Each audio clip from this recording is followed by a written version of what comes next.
Kisah bagaimana saya mengadopsi seekor anjing liar yang tersesat masuk ke rumah saya. Beberapa bulan kemudian, sepulang dari lari pagi, saya terpaku melihat sekelompok prajurit pasukan khusus berdiri menunggu di depan pintu kos. Mari, ikuti kisah ini. Pagi ini dimulai persis seperti 90 hari terakhir. Saya mengenakan jaket penahan, angin yang bahunya sudah pudar, menenteng kantong plastik berisi roti tawar, kosong, segelas kopi hitam es kemasan yang dibeli di ujung gang, dan beberapa batang wortel segar. Berjalan tepat di samping saya adalah Badai. Bulunya yang berwarna hitam dengan kilau kuning kecoklatan tampak sedikit kusut karena embun pagi. Terdengar bunyi gesekan logam yang pelan dan teredam di atas jalan aspal perumahan kos-kosan, yang tidak rata. Itu adalah suara dari penyangga besi yang membalut kaki kiri, belakangnya. Langkah kakinya tertatih-tatih, berirama lambat, tetapi posturnya selalu tegak dengan kepala yang terangkat tinggi. Tahun ini usia saya 28 tahun. Seharusnya di usia ini orang sudah berkeluarga, atau setidaknya memiliki pekerjaan yang layak untuk menyambung hidup. Namun, saya justru tidak punya apa-apa. Rentetan hari-hari pengangguran yang panjang telah memeras habis sisa tabungan saya yang tak seberapa dan mengikis habis tekad seorang pria daerah yang mencoba bertahan di ibu kota Jakarta. Jika bukan, karena malam hujan badai 3 bulan lalu saat saya membuka pintu dan melihat anjing tua ini tergeletak sekarat di teras, mungkin saya masih tenggelam dalam pengaruh alkohol dan tidur kelelahan yang berlarut-larut hingga siang hari. Dialah yang menarik saya keluar dari kubangan lumpur itu. Kedisiplinannya memaksa saya untuk hidup berbeda. Saya membungkuk, bermaksud mengambil alih tas kain kanvas kecil yang sedang digigit erat oleh Badai di mulutnya. Di dalam tas, itu ada porsi makanan keringnya yang baru saya beli kemarin. Biar aku saja yang bawa, kakimu sedang begitu, buat apa memaksakan diri, omel saya dengan penuh kasih sayang. Badai sedikit menoleh, tatapan matanya menatap saya dengan teguh, rahangnya tetap terkatup rapat, tak melepaskan tali tas kain itu. Ia mundur setengah langkah, menghindari tangan saya, lalu kembali menatap ke depan dan terus berjalan. Sifatnya memang begitu, sangat mandiri, kadang saking bangganya ia terlihat keras kepala. Ia tidak pernah ingin merepotkan siapapun, termasuk orang yang sedang merawatnya. Apa yang bisa dilakukannya sendiri, akan dilakukannya sendiri. Saya menghela napas, tersenyum sambil menggelengkan kepala, lalu mempercepat langkah mengikuti ritme pincang anjing tua itu. Sarapan saya adalah roti dan kopi, sedangkan wortel itu adalah hadiah yang saya berikan padanya setelah setiap jalan pagi. Dua bayangan, manusia dan anjing, memanjang di gang kecil yang lembab. Suasana pagi itu hening, hanya sesekali terdengar suara serat-serot, sapu lidi dari ibu tua tetangga sebelah yang sedang menyapu sampah. Ketika kami hanya berjarak sekitar 20 langkah dari gerbang besi kos-kosan, Badai tiba-tiba berhenti mendadak. Tas kain di mulutnya jatuh berdebuk ke tanah. Kedua, telinganya yang tadinya terlipat tiba-tiba berdiri tegak. Seluruh bulu di tengkuknya meremang. Ia tidak menggonggong atau menggeram sedikit pun, tetapi seluruh tubuhnya menegang kencang seperti tali busur yang ditarik maksimal. Posturnya merendah, kaki depannya menekuk, matanya menatap tajam ke arah gerbang besi berkarat di depan kos-kosan kumuh itu. Itu adalah tingkat kewaspadaan tertinggi yang pernah saya lihat darinya selama 3 bulan terakhir. Saya mengerutkan kening, buru-buru melihat ke arah pandangan Badai. Jantung saya seakan berhenti berdetak sesaat. Di depan gerbang, reot kos-kosan miskin itu, 10 pria berdiri membentuk barisan horizontal tanpa bersuara sedikit pun. Mereka berbadan tegap dan tinggi besar, mengenakan seragam, loreng pakaian dinas lapangan, PDL, TNI. Seragam loreng kamuflase hijau, mereka sudah memudar, robek di bagian siku dan lutut, serta dipenuhi debu jalanan dan jejak angin malam. Di pundak mereka, terdapat ransel tempur besar khas pasukan khusus. Di kaki mereka, sepatu bot, lars tinggi dipenuhi lumpur merah kering yang mengeras jenis lumpur yang tidak berasal dari hutan beton perkotaan ini. 10 prajurit itu berdiri dengan khidmat, tidak ada yang saling berbicara. Suasana di sekitar mereka memancarkan aura kedisiplinan baja yang kokoh seperti benteng. Tatapan ke-10 pria itu tertuju lurus pada kami, lebih tepatnya, tertuju pada anjing tua, yang berdiri kaku di samping saya. Saya berdiri terpaku di tempat, tangan yang memegang gelas kopi tanpa sadar mencengkeram lebih erat. Berbagai pertanyaan muncul di benak saya. Siapa mereka? Mengapa para prajurit yang kental dengan nuansa pegunungan dan hutan belantara ini muncul di sebuah kos-kosan kumuh di tengah ibu kota?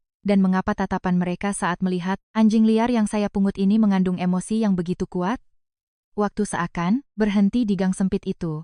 Suara bising kendaraan dari jalan raya tiba-tiba terasa memudar. Saya berdiri mematung, tak berani melangkah lebih jauh. Anjing tua di sebelah, saya juga tak bergerak sedikit pun. Ia terpaku, matanya tak lepas dari 10 sosok berseragam militer di depannya. Tiba-tiba, sebuah gerakan serentak terjadi. 10 prajurit itu secara bersamaan mengangkat tangan ke kepala, melepaskan topi rimba yang mereka kenakan, dan memegangnya di depan sabuk.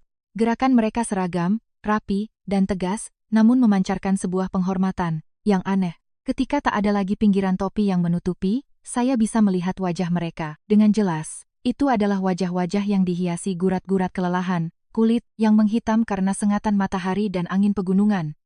Namun hal yang paling membuat saya terpukul adalah mata dari ke-10 pria kekar itu kini tampak memerah. Ada genangan air mata di sudut mata mereka, bersiap untuk jatuh, melewati pipi yang kasar. Pria yang berdiri di posisi tengah melangkah maju 1 langkah. Ia memiliki perawakan padat berisi, wajah persegi dengan bekas luka samar yang memanjang di bawah dagunya. Kulitnya paling gelap di antara ke-10 orang itu. Tangannya, yang memegang topi rimba dipenuhi kapalan tebal. Ia menatap tajam ke arah Badai, dadanya naik turun dengan cepat. Jarak antara dia dan kami kini hanya sekitar 10 meter. Sobat tua, kau masih ingat padaku? Suara pria itu serak dan bergetar, tidak terlalu keras namun cukup untuk bergema, di ruang sunyi pagi itu. Kalimat itu bukan ditujukan kepada saya, melainkan pada makhluk yang sedang berdiri menegang di sisi saya. Seketika setelah suara bergetar itu terdengar, cangkang sikap dingin, kebanggaan, dan kewaspadaan yang dipertahankan anjing tua itu selama 3 bulan, hancur berantakan. Kedua telinganya tidak lagi berdiri tegak melainkan terlipat ke belakang, dan ekornya mulai mengibas kuat membelah udara. Ia mengabaikan tas, kain di tanah, mengabaikan kaki kirinya yang dibalut besi penyangga berat. Ia berlari ke depan. Ritme larinya pincang dan tertatih, namun lebih cepat dari yang pernah saya lihat. Ia menundukkan kepala dan meluncur lurus ke arah pria yang baru saja memanggilnya. Prajurit itu membuang topi rimbanya ke tanah yang lembab, berlutut, dengan kedua kaki, dan merentangkan tangannya lebar-lebar. Badai menabrakkan dirinya ke dada pria itu, begitu kuat hingga sang prajurit, yang kokoh bak batu karang pun harus sedikit terdorong ke belakang. Anjing tua itu membenamkan kepalanya dalam-dalam ke lekuk leher sang prajurit. Suara rintihan tertahan yang memilukan keluar dari tenggorokannya tanpa henti. Ia mengibaskan ekornya, menggosokkan hidungnya kuat-kuat ke wajah, leher, dan seragam berdebu pria itu. Ia menjilati wajah gelap tersebut dengan kerinduan dan rasa haru yang luar biasa. Pria itu melingkarkan lengannya yang kasar, memeluk erat tubuh besar Badai. Ia menundukkan kepalanya ke bulu tengkuk anjing yang kusut itu. Bahunya bergetar, seiring isak tangisnya. Saya melihat air mata menetes diam-diam di wajah sang komandan, membasahi bulu anjing tua itu. 9 prajurit di belakangnya juga tak mampu menahan emosi. Ada yang memalingkan wajah, mengusap sudut mata dengan punggung tangan. Ada pula yang berdiri sambil menggigit bibir, mata mereka merah padam menatap sang komandan, dan makhluk berkaki 4 yang saling berpelukan di tengah gang kecil itu. Saya berdiri membeku, tangan masih menenteng kantong roti dan kopi. Pemandangan di depan mata menghantam sanubari saya. Selama ini saya mengira diri sayalah penyelamat anjing malang ini, menyelamatkannya dari kelaparan. Namun detik ini, melihat bagaimana ia menangis, bagaimana ia membenamkan diri di pelukan prajurit itu, saya sadar saya keliru. Ia bukan anjing liar. Ia adalah seorang pejuang yang kehilangan keluarganya. Dan kini, keluarganya telah menempuh perjalanan ribuan kilometer menembus angin dan badai untuk menjemputnya pulang. Emosi yang begitu kuat di gang kecil itu mulai menarik perhatian beberapa tetangga. Ibu tua penjual warung kopi di depan gang menghentikan sapunya, menyipitkan mata ke arah gerbang besi. Beberapa jendela noken dari kamar kos terdekat juga mulai terbuka sedikit. Saya sangat tahu rasa ingin tahu penghuni kos-kosan kumuh ini. Gosip akan segera menyebar jika kami terus berdiri di sini. Silakan, bapak-bapak, masuk ke kamar saya dulu untuk istirahat, berdiri di luar. Sini nanti, jadi tontonan orang, ujar saya memecah keheningan yang menyayat hati. Itu. Sang komandan mengangkat kepala, mengusap wajahnya dengan punggung tangan.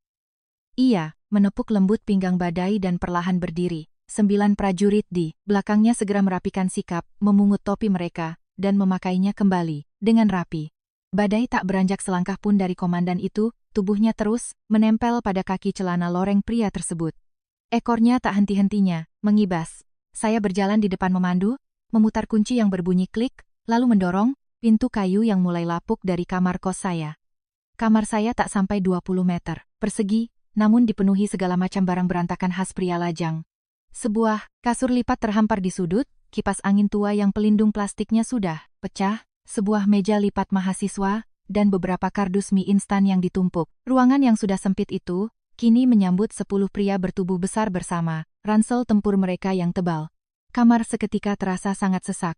Saya melihat sekeliling dengan canggung, menyadari saya hanya punya 2 kursi plastik biru yang kakinya sudah retak. Kamar saya sempit sekali, tidak ada tempat duduk yang cukup. Mohon maaf ya, Pak, kata saya. Nada suara saya menunjukkan rasa sungkan bercampur malu. Kemiskinan yang terpampang di depan orang asing selalu membuat kita merasa rendah diri. Namun para prajurit itu tidak sedikit pun peduli dengan kesempitan atau kemiskinan tersebut.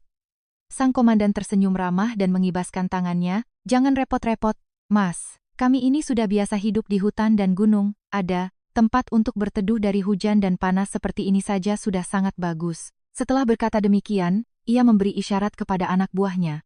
Dengan sangat alami dan serempak, 10 prajurit itu segera menurunkan ransel mereka. Menyusunnya rapi di sudut dinding. Dari kantong ransel, mereka mengeluarkan jas hujan ponco TNI berwarna hijau lumut. Hanya dengan beberapa kibasan tegas, mereka menggelar ponco-ponco itu di atas lantai keramik kamar kos yang dingin. Mereka duduk bersila dengan rapi di atas ponco tersebut, membentuk lingkaran di sisa ruang kosong di tengah kamar. Sigap, tanpa banyak tuntutan, tanpa keluhan, khas prajurit lapangan. Badai berbaring tepat di tengah-tengah lingkaran itu. Ia menyandarkan moncongnya di atas lutut sang komandan. Sesekali ia melirik prajurit lainnya. Siapapun yang mengulurkan tangan untuk mengelus kepala atau menggaruk telinganya, dibalas dengan rintihan lembut dari tenggorokannya. Tatapan dingin dan waspada yang biasa ia tunjukkan pada saya hilang tanpa sisa, digantikan oleh kepuasan dan kedamaian yang mendalam. Saya menarik kursi plastik dan duduk di dekat pintu, memberikan seluruh ruang untuk reuni mereka. Melihat 10 pria kekar berwajah garang mengelilingi dan mengelus seekor anjing tua yang cacat dengan tatapan penuh kasih sayang, saya tiba-tiba merasa dada saya sesak oleh haru. Saya mengeluarkan set cangkir teh tua, menyeduhnya dengan air panas, lalu membuat sepoci teh seduh sederhana untuk menyambut tamu. Uap panas mengepul, membawa aroma teh yang menenangkan, mengusir sedikit hawa lembab dari kamar kos yang kurang sinar matahari ini. Sang komandan menerima cangkir teh dari tangan saya, mengangguk berterima kasih, lalu meminumnya seteguk. Ia meletakkan cangkir itu, menatap saya dengan tenang. Halo Mas. Dari tadi, saat kita bertemu, kami terlalu emosional sampai belum sempat menyapa dengan benar. Saya Kapten Bayu, Komandan Satgas Pamtas, Satuan Tugas Pengamanan, Perbatasan. Ini Bagus, wakil saya, dan ini rekan-rekan prajurit lainnya. Kapten Bayu menunjuk ke arah pria tinggi berkacamata tebal di sebelahnya, lalu memperkenalkan yang lainnya satu persatu. Saya mengangguk membalas sapaan mereka, menyebutkan nama, usia, dan menceritakan singkat tentang keadaan saya. Mengetahui saya berusia 28 tahun, Kapten Bayu tersenyum dan berkata, semua anggota saya di sini lebih tua darimu, yang paling muda saja sudah kepala 3. Panggil kami abang atau bapak saja biar lebih akrab. Bagaimana ceritanya kamu bisa bertemu dengan anjing ini? Tanya Kapten Bayu, menatap Badai yang sedang tertidur lelap di pangkuannya. Saya menceritakan dengan rinci tentang malam hujan badai 3 bulan lalu. Adegan, saat anjing itu menyeret tubuhnya yang basah kuyup, dengan kaki berpenyangga, besi yang berdarah, menyelinap melalui celah pintu kos saya yang tidak tertutup rapat. Adegan saat saya memberikannya semangkuk bubur hangat dan menggunakan baju bekas untuk mengeringkan tubuhnya. Waktu itu saya lihat tubuhnya besar dan pakai penyangga kaki. Saya yakin ini pasti anjing peliharaan yang lepas. Tapi saya tunggu-tunggu tidak ada yang mencari. Anjing ini pendiam sekali, tidak pernah menggonggong atau mengeluh. Saya lihat dia sangat gigih bertahan hidup melewati sakitnya, seperti badai yang tidak bisa ditumbangkan. Jadi saya memberinya nama Badai. Mendengar nama itu disebut, Kapten Bayu dan Bang Bagus serempak mengangkat kepala menatap saya. 9 prajurit lainnya juga membelalak kaget. Suasana tiba-tiba menjadi sangat hening, sampai-sampai saya bisa mendengar bunyi detak jam dinding. Apa saya salah kasih nama, Pak? Tanya saya ragu, takut jika saya melakukan sesuatu yang menyinggung mereka. Bang Bagus mendorong kacamata di pangkal hidungnya lalu tertawa lepas. Tawanya yang nyaring memecah kecanggungan. Tidak salah, tebakanmu tepat sekali. Nama aslinya di buku dinas K9 memang Badai. Maknanya juga sama persis seperti yang kamu pikirkan. Menerjang gagah berani layaknya badai di hutan belantara. Kebetulan yang luar biasa itu seakan menghapus batasan tak kasat mata antara seorang warga sipil biasa dan para penjaga perbatasan negara. Kapten Bayu mengelus punggung badai dengan kuat, tatapannya menerawang keluar jendela, tempat awan abu-abu pekat mulai berkumpul. Suaranya merendah, perlahan ia mulai menceritakan pada saya tentang masa lalu anjing tua itu. Badai bukan anjing hias, bukan pula anjing penjaga rumah biasa. Ia adalah prajurit yang menyandang pangkat resmi. Ia adalah anjing pelacak, K9 paling berprestasi di pos perbatasan kami. Kapten Bayu menyesap tehnya yang mulai dingin. Dalam ceritanya, tergambar lanskap perbatasan yang sangat keras.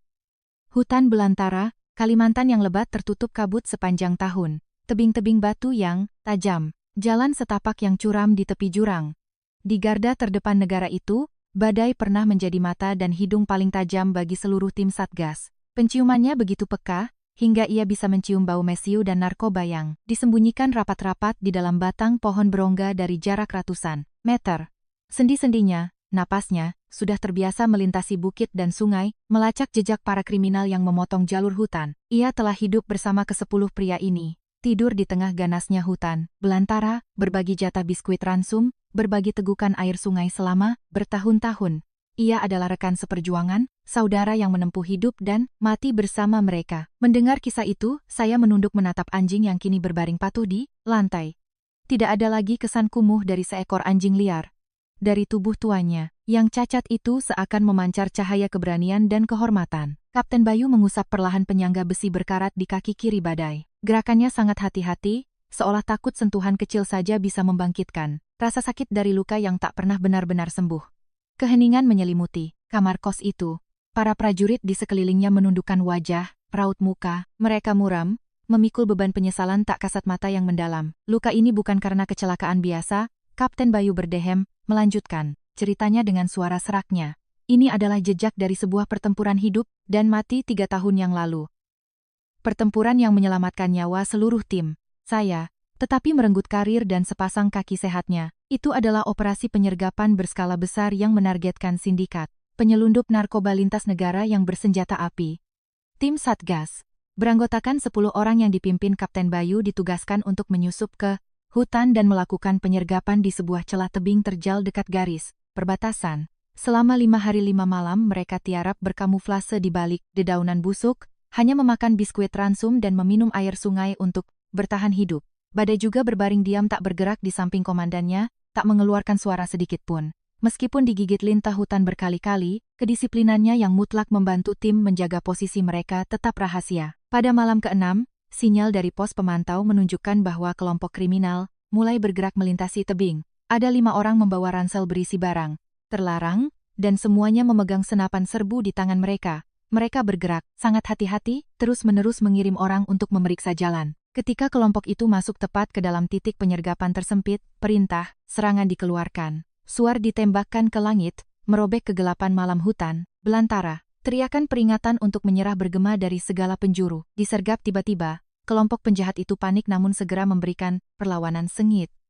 Mereka membuang ransel barang haram itu dan menembak membabi buta ke arah batang-batang pohon besar, berusaha membuka jalan darah untuk melarikan diri kembali ke seberang perbatasan. Situasi sangat mencekam. Medan pegunungan yang terjal membuat tim Satgas kesulitan untuk mendekat dan melumpuhkan target. Bang Bagus memimpin 3 anggota memutar melalui tebing batu untuk mengunci rute pelarian mereka, sementara Kapten Bayu dan tim utama terus menekan dari belakang. Pemimpin sindikat itu adalah yang paling licik dan beringas. Memanfaatkan lereng berbatu, ia berguling ke samping bukit, mengarahkan laras senapan AK-47-nya, lurus ke arah raka prajurit termuda di tim yang sedang merangsek maju. Jaraknya terlalu dekat, raka tak sempat mencari tempat berlindung. Dalam sepersekian detik yang menentukan hidup dan mati itu, badai bertindak. Ia tidak menunggu perintah komandan. Digerakkan oleh insting melindungi rekannya, badai melompat menembus semak berduri, menerjang lurus ke arah penjahat itu, dengan kecepatan mengerikan. Suara tembakan senapan memekakkan telinga terdengar beruntun. Penjahat itu terpelanting jatuh ke tanah akibat terjangan keras badai. Peluru mengoyak lumpur, tepat di depan ujung sepatu bot raka. Namun sebagai gantinya, terdengar lengkingan kesakitan yang menyayat hati memecah kekacauan pertempuran itu. Sebuah peluru menyerempet dan menembus paha kiri belakang badai. Tembakan dari jarak dekat itu merobek sebagian besar ototnya, dan menancap langsung ke tulang anjing pemberani tersebut. Rasa sakitnya pasti luar biasa, namun dengan insting petarungnya, Badai mengerahkan sisa tenaga terakhirnya untuk menggigit lengan. Penjahat yang memegang senjata itu menolak melepaskannya hingga Kapten Bayu dan rekan-rekannya datang mengamankan situasi sepenuhnya. Operasi berakhir dengan sukses. Kelima penjahat beserta seluruh barang bukti berhasil diamankan. Ke-10 anggota tim Satgas selamat tanpa kurang suatu apa pun. Namun, di bawah sorotan lampu senter lapangan, pemandangan Badai yang terengah-engah sekarat di atas tumpukan daun kering, dengan kaki kiri yang berlumuran darah dan lunglai tak berdaya, membuat hati ke-10 prajurit itu hancur. Raka memeluk anjing itu, menangis terseduh-seduh di tengah hutan belantara. Kapten Bayu buru-buru merobek perban medis darurat, mengertakkan gigi membalut luka dan menghentikan pendarahan rekan berkaki empatnya. Mereka bergantian menggendong Badai, berlari menembus hutan sejauh 15 km menuju perkampungan suku Dayak terdekat, memohon bantuan tabib desa untuk menyelamatkannya. Itu adalah malam terpanjang dalam sejarah dinas militer seluruh tim Satgas. Kamar kos itu kembali hening, hanya terdengar suara dengungan kipas angin dan napas Badai yang teratur. Cerita Kapten Bayu membuat mata saya berkaca-kaca. Saya menatap bekas luka menonjol yang membentang dari paha hingga ke tumit. Anjing tua ini bisa merasakan rasa sakit mengerikan yang pernah ditanggungnya. Waktu di desa, Bapak Tabib Dayak itu sudah berusaha sekuat tenaga untuk menyelamatkan kakinya. Bang Bagus mengambil alih cerita, suaranya merendah. Penuh kepahitan, tabib itu menggunakan ramuan herbal untuk menghentikan pendarahan, mengembalikan letak tulang yang hancur, lalu mengambil sebatang besi, pipih untuk membuat penyangga. Badai terbaring kesakitan di lantai panggung kayu, selama sebulan penuh, untuk makan pun harus disuapi bubur encer sesendok demi sesendok, tapi dia sangat penurut, tidak pernah merusak berangus mulutnya atau bersikap galak pada yang merawatnya. Setelah menjalani masa pengobatan yang panjang, luka Badai perlahan menutup. Namun penyangga besi yang secara permanen terpasang di kakinya membuat langkahnya selamanya menjadi pincang dan berat. Dokter hewan militer dari pusat melakukan evaluasi ulang saat unit menjemputnya dan mengeluarkan kesimpulan. Akhir, Badai telah kehilangan kelincahannya selamanya, tidak lagi memenuhi standar fisik yang keras sebagai anjing pelacak tempur. Keputusan agar Badai dipensiunkan dini disetujui oleh atasan. Ia terpaksa ditarik dari garis depan, dipindahkan untuk hidup di pusat pelatihan anjing, pelacak K9 di pangkalan militer di garis belakang. Hari penyerahan Badai ke truk militer dari pusat pelatihan, 10 prajurit berdiri berbaris horizontal di lapangan pos perbatasan. Kapten Bayu sendiri yang melepaskan tali kekang taktis yang biasa dipakai Badai, menggantinya dengan kalung leher kulit yang lebih lembut. Badai sepertinya memahami perpisahan yang akan segera terjadi. Ia menempelkan tubuhnya ke celana komandan, menggunakan hidungnya yang basah untuk menyundul. Tangan setiap prajurit seolah mengucapkan selamat tinggal. Raka menangis, sesenggukan, meminta izin berlari ke barak untuk mengambil biskuit ransum, menyembunyikannya di dalam kantong kain kecil, dan mengikatkannya di leher Badai. Ketika truk militer itu melaju menjauh dan menghilang di balik tikungan jalan, hutan, ke-10 pria tangguh itu menghapus air mata mereka, berjanji dalam hati, bahwa bulan depan, saat mendapat cuti pertama, mereka semua akan turun gunung, mengunjungi pangkalan militer untuk menjenguknya. Namun, realitas kehidupan prajurit berpangkat selalu kejam dan penuh ketidakpastian. Tanggung jawab menjaga perbatasan negara tidak pernah memberi mereka kebebasan untuk menentukan waktu mereka sendiri. Setelah operasi besar itu, situasi perbatasan terus memanas. Kelompok-kelompok penyelundup mengubah pola operasi mereka menjadi lebih brutal dan nekat. Tim Satgas Kapten Bayu diperintahkan untuk terus bergerak secara mobile, berpindah dari satu puncak gunung ke lembah sungai lainnya untuk mendirikan pos pantau. Ada kalanya mereka harus menyusup di dalam hutan selama 4 bulan penuh tanpa bisa kembali ke pos utama. Hujan lebat, gigitan pacet, serta jatah makan tempur yang ditelan buru-buru di dalam gua batu pelan-pelan menggerus fisik mereka, namun tak pernah menggoyahkan tekad. Sinyal telepon seluler tak menentu, saluran komunikasi dengan garis belakang nyaris terputus total. Segera setelah satu misi selesai, mereka langsung menerima perintah untuk tugas berikutnya. Cuti menjadi sesuatu kemewahan yang tak terbayangkan. Surat-surat permohonan, cuti yang baru ditulis setengahnya, terpaksa disimpan kembali ke dasar ransel. Bulan berganti bulan, tahun berganti tahun. Janji untuk mengunjungi rekan, berkaki 4 mereka tersapu oleh pusaran roda tugas yang kejam. Di malam-malam berjaga saat bulan purnama di atas tebing berangin, tim ini sering duduk mengelilingi api unggun, membicarakan Badai dengan rasa bersalah yang mendalam. Mereka mencoba menghibur diri bahwa di pusat pelatihan di pangkalan belakang, Badai pasti mendapat perawatan medis yang memadai, porsi makan yang terjamin, dan hidup lebih tenang dibanding di kawasan hutan, perbatasan yang berbahaya. Mereka sama sekali tidak menduga bahwa ketidakhadiran para prajurit berseragam, loreng itu justru menjadi siksaan kejam bagi kesetiaan tanpa batas yang dimiliki. Si anjing tua. Selama 3 tahun penuh, ke-10 prajurit itu mengingkari janji pada rekan yang telah mengorbankan tubuhnya demi menyelamatkan mereka. Cahaya di luar jendela kamar kos mulai menggelap, hujan badai turun dengan cepat, menumpahkan tirai air yang menderu-deru ke atas atap seng. Suara bising, itu sangat bertolak belakang dengan keheningan berat di dalam ruangan. Kapten Bayu menghabiskan tetes teh terakhirnya, tangannya yang kapalan mencengkeram, erat pinggiran cangkir porselen. Setengah bulan yang lalu, ketika situasi perbatasan akhirnya mereda, tim kami baru mendapat persetujuan dari atasan untuk cuti panjang pertama setelah 3 tahun non-stop berjaga di pos, lanjut Kapten Bayu, matanya syarat dengan penyesalan mendalam. Hal pertama yang kami lakukan saat turun gunung adalah menyewa bus langsung menuju pusat pelatihan di pangkalan militer garis belakang. Kami semua bersemangat membawa berbagai macam hadiah, mulai dari sosis, biskuit, ransum, hingga daging asap kesukaannya. Namun, saat bus berhenti di depan gerbang pusat pelatihan, yang menyambut 10 prajurit itu adalah wajah panik dan gugup dari perwira menengah Dr. Hewan di sana. Beliau membawa Kapten Bayu ke ruang kerjanya, menuangkan segelas air putih, lalu menghela napas menyampaikan kabar bak petir di siang bolong. Badai telah hilang.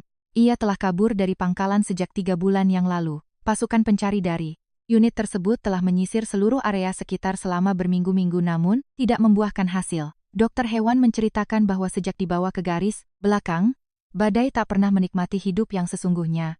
Meski diberi kandang yang bersih dan jatah makan standar terbaik untuk anjing K9 pensiunan, ia sepenuhnya menarik diri. Ia menolak interaksi apapun, menolak ikut berlari atau berolahraga ringan, bersama anjing K9 lainnya di sana. Selama 3 tahun, setiap kali selesai makan, ia akan berbaring diam di sudut kandang yang paling dekat dengan pagar. Matanya selalu menatap tajam ke arah gerbang utama pangkalan. Setiap kali ada suara, mesin truk militer lewat atau sekilas bayangan orang berpakaian loreng hijau masuk ke gerbang, ia akan buru-buru berdiri, telinganya ditegakkan penuh harapan. Lalu, ketika menyadari itu bukan wajah-wajah gelap penuh debu yang ia kenal, ia kembali melipat telinganya, menunduk berjalan ke sudut kandang dan mengeluarkan rintihan-rintihan pedih. Dia merindukan hutan, merindukan kami sampai hampir gila. Suara Bang Bagus bergetar menyela cerita komandannya. Dokter bilang dia depresi berat, sering mogok makan dan berat badannya turun drastis. Dia pikir kami sudah benar-benar membuangnya. Puncak keputusasaannya terjadi pada suatu malam hujan badai 3 bulan lalu, ketika aliran listrik pangkalan padam akibat pohon tumbang. Rasa kesepian Badai meledak. Dengan seluruh sisa tenaga dari tubuh tuanya, ia menggigit dan merobek tali rantai berlapis plastik yang melingkar di lehernya secara membabi buta. Giginya berdarah dan gusinya robek, tapi ia tak berhenti. Hingga lapisan plastik itu terputus dan kabel kawat di dalamnya patah, ia akhirnya bebas. Ia menggunakan kaki kirinya yang berpenyangga besi untuk mendobrak papan penahan hujan di belakang kandang, menyelinap melewati celah kawat berduri, dan menghilang ke dalam pekatnya malam. Dia ingin pergi mencari kami. Kapten Bayu menutup wajahnya, suaranya tercekat. Seekor anjing cacat yang sudah terlalu lama meninggalkan pegunungan tidak memiliki arah yang jelas. Ia hanya bisa mengandalkan insting dan sedikit sisa ingatan tentang arah utara, tempat deretan pegunungan jauh berada. Tempat rekan-rekannya bertugas. Dari pangkalan militer ke pegunungan, ia harus melewati puluhan kilometer. Jalanan beton kota yang sibuk. Hiruk-pikuk kendaraan, debu knalpot dan lautan. Manusia telah merusak indera penciumannya yang sejak awal dilahirkan untuk hutan belantara. Badai kehilangan arah. Ia berkeliaran tanpa tujuan melintasi jalanan asing, menyeret kakinya yang bengkak dan berdarah di atas aspal panas, mengais sisa makanan di tumpukan sampah untuk bertahan hidup hari demi hari. Ia perlahan berubah menjadi makhluk yang kumal, kotor, diusir dan dilempari batu oleh orang-orang. Ia berusaha menghindari manusia, hanya berani bergerak di gang-gang gelap yang lembab untuk merawat harapan kecilnya menemukan kembali bayangan baju loreng hijau yang familiar. Hingga malam badai yang menentukan nasib itu, ketika tenaganya benar-benar habis, ia ambruk di depan pintu kamar kos saya. Saya menggosokkan kedua telapak tangan saya yang sedingin es. Ingatan tentang malam takdir 3 bulan lalu kembali dengan sangat jelas.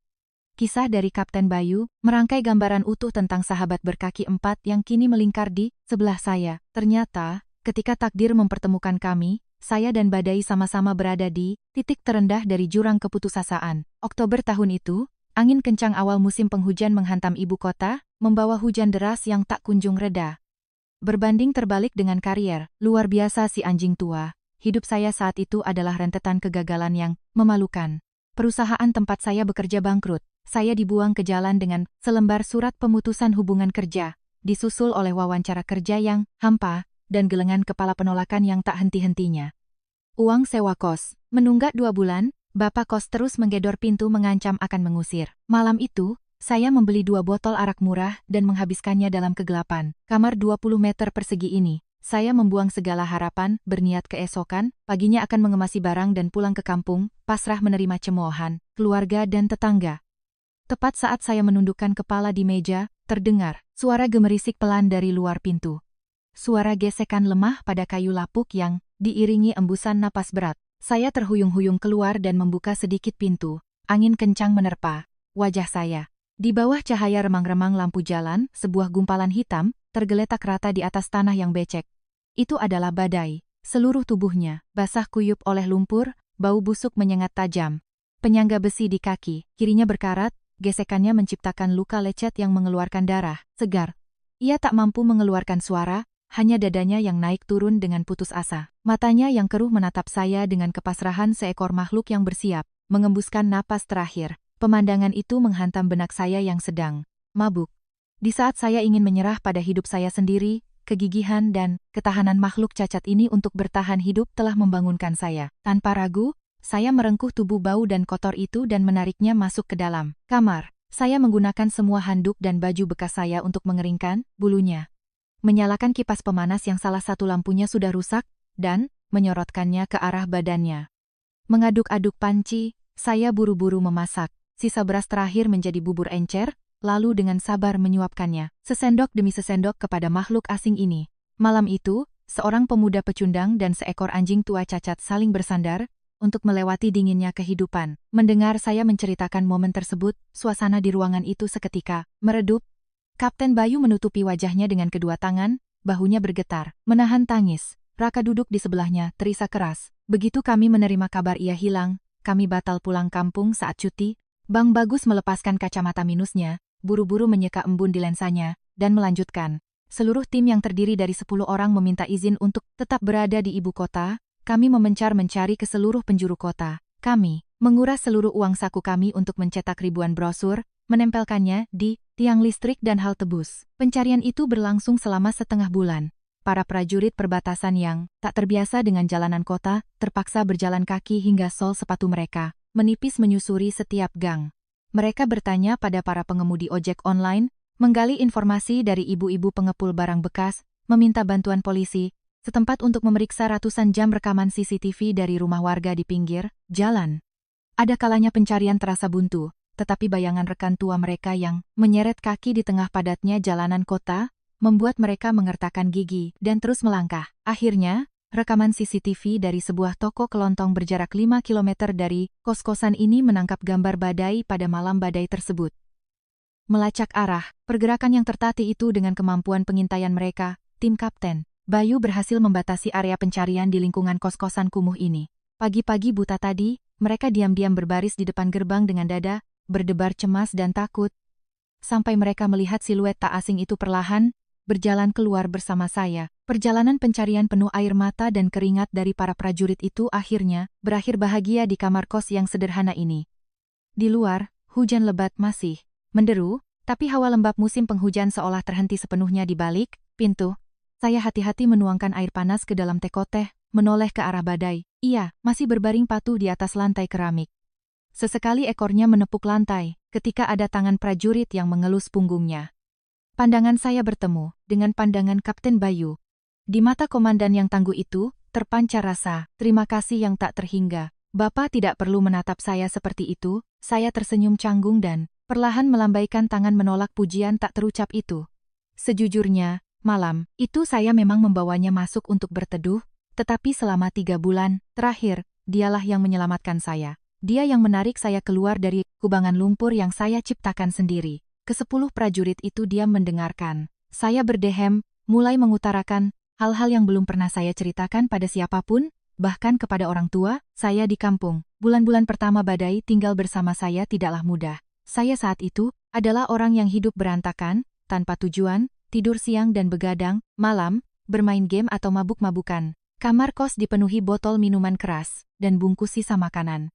Saya selalu tenggelam dalam kebencian terhadap hidup, namun kehadiran badai membawa kedisiplinan baja yang belum pernah saya bayangkan. Saya menceritakan kepada mereka tentang pagi-pagi buta. Ketika matahari belum terbit, badai sudah bangun. Ia tidak pernah menggonggong meminta makan atau merusak barang untuk menarik perhatian. Ia hanya diam-diam menyeret kaki cacatnya ke samping kasur saya, menggunakan hidung basahnya untuk menyundul si kuku dengan lembut. Jika saya sengaja menarik selimut dan tidur lagi, ia akan dengan sabar duduk diam tepat di sebelah ranjang. Tatapan matanya yang tegas dan tenang menatap lurus ke arah saya, menciptakan tekanan tak kasat mata yang tak bisa ditolak. Keteguhan itulah yang memaksa si pemalas seperti saya untuk menendang selimut dan bangun tepat pukul 6 pagi. Setiap hari, saya mulai berganti pakaian, memakai sepatu olahraga, dan membawanya jalan-jalan. Berkat rutinitas bangun pagi dan berolahraga itu, tubuh saya perlahan mendapatkan kembali vitalitasnya, tak lagi loyo dan pegal seperti sebelumnya. Dia membawa kedisiplinan militer dan menerapkannya langsung di kamar kos kumuh ini. Saya tertawa saat mengingatnya. Saat waktu makan tiba, dia duduk rapi di samping mangkuk plastiknya menunggu, tidak pernah merengek atau melompat ke piring saya. Setelah makan, dia akan menggigit kain lap bekas di lantai untuk membersihkan area tempatnya berdiri. Melihat seekor anjing cacat tanpa rumah, saja tahu cara menjaga kedisiplinan, saya jadi merasa malu pada diri sendiri. Penyelamatan badai tidak hanya sebatas kebiasaan hidup, ia membangkitkan tekad tangguh yang selama ini tertidur dalam diri saya. Saya teringat malam-malam panjang terjaga duduk di depan layar komputer, melihat lamaran kerja yang terus-menerus dibalas dengan email penolakan yang dingin, tekanan uang sewa dan masa depan yang suram membuat saya sesak napas.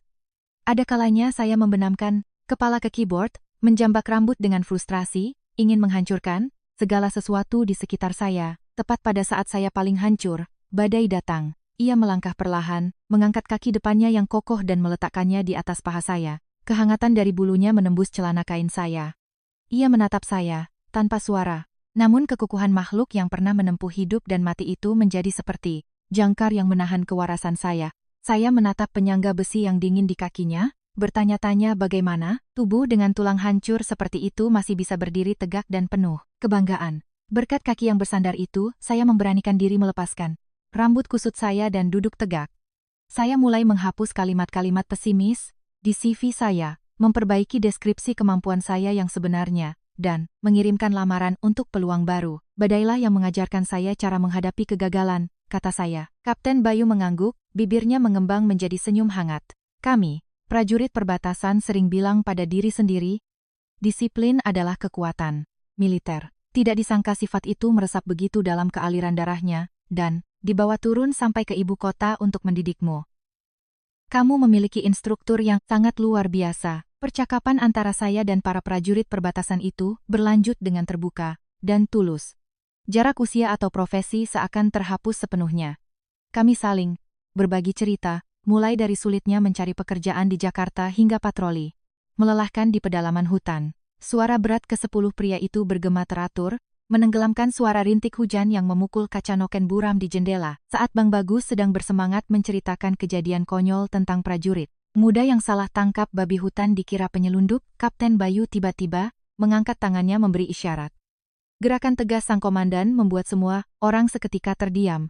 Kamar kos itu dalam sekejap jatuh dalam keheningan mutlak. 10 prajurit menahan napas bersamaan, mengarahkan pandangan ke tengah ruangan. Di bawah pendar lampu neon yang pucat, badai sedang meringkuk di atas karpet sabut kelapa tua. Dagunya bertumpu pada kedua kaki depannya, telinganya terkulai, rata di kedua sisi kepala, perutnya naik turun secara teratur. Di sela-sela suara hujan di luar, sebuah suara asing terdengar dari tenggorokan si anjing tua. Itu adalah dengkuran ngorok yang ritmis dan panjang. Astaga, dia mengorok, bisik Raka, matanya terbelalak kaget. Bang Bagus mendorong kacamatanya, mencondongkan tubuh sedikit ke depan, untuk mendengarkan lebih jelas. Bahunya bergetar hebat, dadanya naik turun menahan emosi yang meluap. Air mata kembali menggenang di sudut mata sang wakil. Komandan, dulu saat berjaga di pos atau sewaktu masa penyembuhan di pangkalan militer, kalau dia tidur, telinganya selalu berdiri, kata Bang Bagus dengan suara tercekat dan bergetar. Kamu tahu tidak, anjing pelacak tempur dilatih untuk selalu waspada dan mengintai. Sekalipun sangat kelelahan, saat tidur mereka Hanya memejamkan sebelah mata, dan satu telinga ditempelkan ke tanah untuk mendengar suara-suara aneh. Insting bertahan hidup dan tugas melindungi rekan, tim memaksa mereka untuk tidak pernah lengah. Bahkan setelah ditarik ke garis belakang selama 3 tahun, dokter hewan bilang tidurnya sangat gelisah. Sedikit saja ada suara, ia akan langsung terbangun. Ke-10 prajurit itu menatap badai dengan tatapan yang bercampur antara kepedihan dan kebahagiaan. Suara dengkuran teratur itu, bagi saya hanyalah hal biasa saat makhluk tertidur lelap. Namun bagi para prajurit yang pernah mempertaruhkan nyawa, itu adalah bukti nyata dari rasa aman. Anjing tua ini telah melewati pertempuran brutal, menahan luka sampai ke tulang, lalu telantar di jalanan kota yang penuh jebakan. Tubuh dan pikirannya selalu dalam kondisi siaga untuk melawan dunia. Namun di sini, saat ini juga, ia telah membuang seluruh pertahanan dirinya. Ia tidak perlu lagi mendengarkan langkah kaki asing. Ia tidak perlu lagi membuka mata untuk mengawasi bahaya. Dengkurannya membuktikan bahwa badai telah sepenuhnya melepaskan cangkang prajurit tempurnya. Ia telah menemukan kedamaian sejati di relung jiwanya. Kapten Bayu dengan lembut menyentuh lutut saya dengan tangan kapalannya. Suaranya merendah dan hangat. Terima kasih, Nak. Terima kasih telah memberinya rumah yang sesungguhnya. Di pos perbatasan atau di pangkalan militer, kami hanya bisa memberinya kedisiplinan dan jatah makan standar, tapi kamu telah memberinya perasaan memiliki sebuah keluarga, tempat di mana dia tidak harus jadi penjaga, tempat di mana dia diizinkan menjadi lemah dan tidur nyenyak, seperti anak kecil. Kata-kata Kapten Bayu membuat sudut mata saya pedas. Saya menatap makhluk yang sedang mengorok di bawah kaki saya, merasakan ikatan tak kasat mata di antara kami semakin kuat. Ia telah mengajari saya cara untuk tangguh, dan sebagai balasannya, saya tanpa sengaja memberikannya tempat berlindung paling aman. Setelah melewati segala badai dalam hidupnya, jam dinding menunjukkan pukul 10.30 pagi. Sarapan saya yang hanya berupa roti kosong dan kopi hitam telah lama dicerna. Perut saya mulai berbunyi keroncongan, melakukan protes. Saya baru tersadar, sejak masuk ke kamar ini, 10 prajurit itu hanya minum beberapa teguk teh seduh. Mereka begadang semalaman di bus antar kota dari kawasan perbatasan, lalu berdiri di bawah hujan gerimis di depan kos-kosan sejak subuh. Mereka pasti sangat kelaparan. Astaga, keasikan ngobrol saya sampai lupa. Bapak-bapak pasti sudah lapar. Semua, biar saya lihat apa yang bisa dimasak untuk mengganjal perut, ujar saya, buru-buru berdiri, menarik kursi, dan berjalan menuju sudut dapur sempit yang hanya muat sebuah kompor gas portabel. Saya membuka lemari dapur reyot. Di dalamnya kosong melompong, hanya tersisa kardus mie instan yang sudah terbuka separuh, beberapa bumbu yang berserakan, dan 1 mika telur ayam kampung yang saya beli minggu lalu. Saya menggaruk kepala, canggung. Menjamu prajurit yang jauh-jauh datang dengan makanan murahan ala anak, kos seperti ini benar-benar membuat saya malu. Kamar saya sedang kehabisan bahan makanan segar. Kalau harus ke pasar sekarang, hujannya sedang deras. Bapak-bapak, bagaimana kalau kita makan mie instan campur telur saja untuk mengganjal perut? Ucap saya dengan rikuh, tangan saya mengambil panci aluminium terbesar dari rak piring. Ah, jangan repot-repot memikirkan menu. Mie instan pakai telur itu justru makanan mewahnya prajurit di lapangan. Kapten Bayu tertawa lepas sambil menggulung lengan bajunya. Kami sudah biasa makan dan tidur sembarangan. Sini, pinjam kompornya, biar kami bantu masak supaya cepat. Tak lama kemudian, sudut dapur kecil saya menjadi ramai. Raka dengan cekatan mengambil tugas menyobek belasan bungkus mie instan dan memasukkannya ke dalam baskom plastik bersih. Bang Bagus mengupas bawang merah, lalu menggunakan pisau kecil untuk mengirisnya tipis-tipis dengan sangat lihai. Saya menyalakan kompor gas portabel dan menuangkan air dari teko listrik ke dalam panci aluminium. Badai juga sudah terbangun. Ia menyeret kakinya mendekati area memasak kami. Hidungnya terus-menerus mencium aroma bawang goreng. Ia mengibaskan ekornya dengan penuh semangat, persis seperti anak kecil yang menunggu pesta besar. Air mendidih bergolak, saya menjatuhkan belasan bungkus mie instan ke dalam panci, lalu memecahkan 15 butir telur ayam kampung langsung ke dalam kuah. Aroma gurih bumbu mie instan berpadu dengan kekayaan kuning telur ayam kampung, menciptakan aroma merakyat yang menggiurkan. Hujan di luar jendela masih menderu, udara dingin menyusup lewat celah jendela, namun di dalam kamar kos, terasa hangat karena uap panas yang mengepul dari panci mie instan raksasa. Karena tidak cukup piring, ke-10 prajurit itu dengan sigap mengeluarkan perlengkapan dari ransel mereka. Ada yang menggunakan gelas loreng tentara, Velples, ada yang menggunakan mangkuk aluminium enamel tua. Raka mengangkat panci aluminium tersebut dan meletakkannya tepat di tengah alas ponco. Kami duduk membentuk lingkaran, ada yang menyeruput kuah dengan nikmat, ada yang meniup mie panas sebelum memakannya. Suara dentingan alat makan, diiringi tawa, dan canda yang riuh, menghidupkan suasana kos-kosan yang tadinya muram karena hujan. Makanannya sederhana, namun mengandung kehangatan yang tak biasa. Tak ada lagi batas antara seorang pemuda pengangguran dan para prajurit berseragam. Kami saling berbagi centong kuah manis, saling mengalah untuk telur setengah matang. Badai juga mendapat bagian semangkuk kecil mie instan yang sudah didinginkan. Ia memakannya dengan lahap, sesekali mengangkat wajahnya menatap semua orang dengan tatapan terima kasih. Panci mie instan telur di pagi yang hujan itu menjadi salah satu hidangan terenak yang pernah saya cicipi seumur hidup. Makan bersama selesai dengan cepat mengikuti gaya militer. Raka berebut tugas, mencuci piring, mengumpulkan semua gelas aluminium dan panci lalu mencucinya di kran air luar. Prajurit lainnya membersihkan area duduk membuang bungkus mie instan ke tempat sampah. Suasana ramai tadi kembali mereda, digantikan oleh keseriusan yang tak biasa.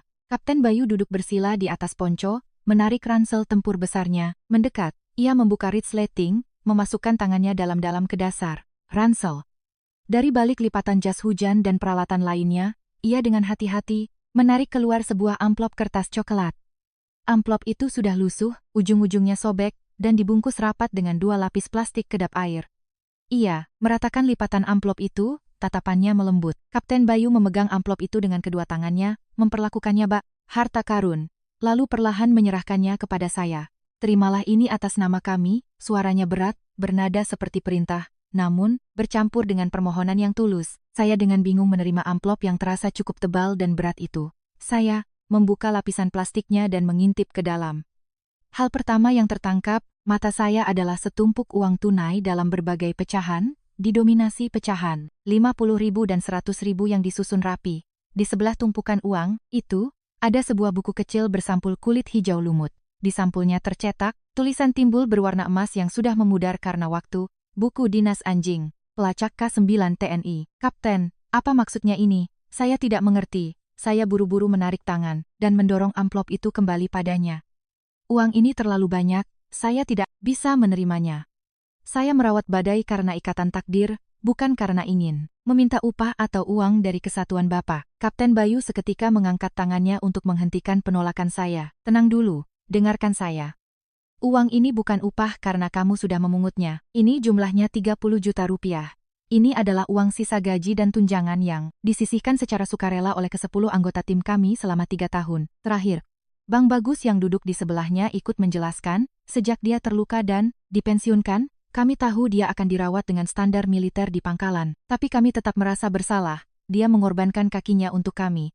Jadi, kami memotong uang jatah rokok dan kopi kami setiap bulan untuk ditabung di rekening bersama. Kami sering bercanda menyebut ini sebagai dana pensiun Badai. Niatnya, kalau nanti ada waktu menjenguknya, kami akan menggunakan uang ini untuk membelikan makanan enak dan suplemen tulang terbaik untuk masa tuanya. Ke-10 prajurit itu menatap saya dengan pandangan teguh. Kapten Bayu menepuk bahu saya. Kamu bilang kamu sedang menganggur, hidup juga sedang sulit. Memelihara dia pasti akan menambah beban pengeluaranmu. Anggap saja uang ini sebagai kontribusi dari mantan rekan seperjuangannya untuk membantumu membeli makanan dan obat-obatannya kalau dia sakit. Dan buku kecil itu adalah surat-surat identitas Badai, bukti bahwa dia pernah menjadi prajurit sejati. Sekarang kami resmi menyerahkannya kepadamu. Tolong simpan baik-baik, anggap ini sebagai kenang-kenangan dari batas negara sana. Saya menunduk menatap buku dinas pudar dan uang yang tersusun rapi itu. Dada, saya terasa sesak. 30 juta rupiah bagi prajurit yang bertugas di hutan, belantara dengan gaji yang tidak seberapa adalah jumlah yang luar biasa besar. Uang itu bukan sekadar lembaran rupiah. Di dalamnya terkandung keringat, air, mata, dan persaudaraan prajurit yang tak ternilai harganya. Melihat tatapan penuh permohonan dari Kapten Bayu dan prajurit lainnya, saya tahu saya tidak bisa menolak lagi. Menolaknya sekarang bukan lagi soal menjaga harga diri, melainkan melukai perasaan suci mereka. Saya perlahan mengusap sampul kulit buku dinas itu, berusaha menahan air mata yang mendesak keluar. Baik, akan saya terima. Saya berjanji pada bapak-bapak, uang ini hanya akan digunakan untuk memberikan kehidupan terbaik bagi Badai. Badai akan selalu punya rumah sampai hari di mana ia memejamkan mata untuk terakhir kalinya. Mendengar kata-kata saya, wajah tegang ke-10 pria itu seketika menjadi rileks. Mereka menghela napas lega, senyum lebar mengembang di wajah-wajah gelap, penuh debu itu. beban penyesalan yang menekan dada mereka selama 3 tahun, panjang akhirnya terangkat sepenuhnya, di kamar kos sempit ini. Setelah menyerahkan amplop berisi dana pensiun, Kapten Bayu masih duduk terdiam. Tangannya kembali masuk ke sebuah kantong kecil bridgesleting di sisi luar ransel. Tempurnya, ia mencari sebentar, lalu mengeluarkan sebuah benda kecil yang pas di telapak tangannya. Ia membuka genggamannya di depan saya. Itu adalah selongsong peluru senapan SS-2 dari Kuningan murni. Permukaannya telah diamplas sampai halus dan digosok hingga memantulkan cahaya neon yang pucat di kamar kos.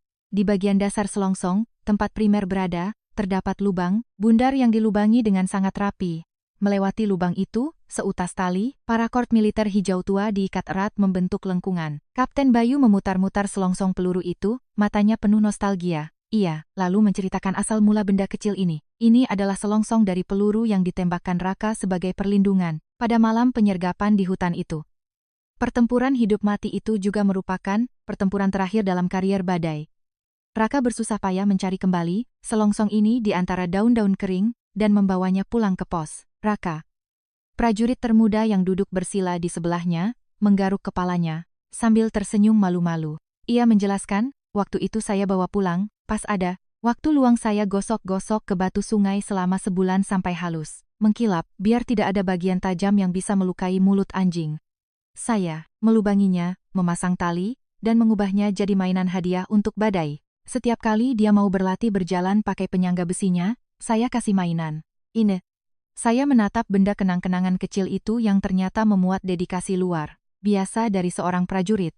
Di kalangan militer, selongsong peluru sering diubah menjadi gantungan kunci atau pulpen untuk diberikan pada keluarga. Tapi, menjadikannya mainan yang aman, dengan tali agar mudah digigit oleh anjing, butuh ketelitian dan kasih sayang yang teramat dalam. Kapten Bayu mencondongkan tubuh ke depan, mendekatkan selongsong peluru itu ke hidung Badai. Suara dentingan logam kuningan yang bergesekan terdengar. Hidung si anjing tua itu langsung bergerak-gerak. Ia mengendus tanpa henti. Indra, penciumannya yang tajam pasti mengenali aroma kuningan yang familiar. Aroma, keringat, dan tangan-tangan kasar yang dulu pernah membelainya. Badai membuka mulutnya perlahan, menggigit bagian talinya dan menarik selongsong. Itu, gerakan Badai sangat mantap. Ia menggigit benda itu erat-erat, menyeret kakinya yang berat, berbalik menuju sudut kamar tempat saya meletakkan karpet, sabut kelapa yang menjadi alas tidurnya.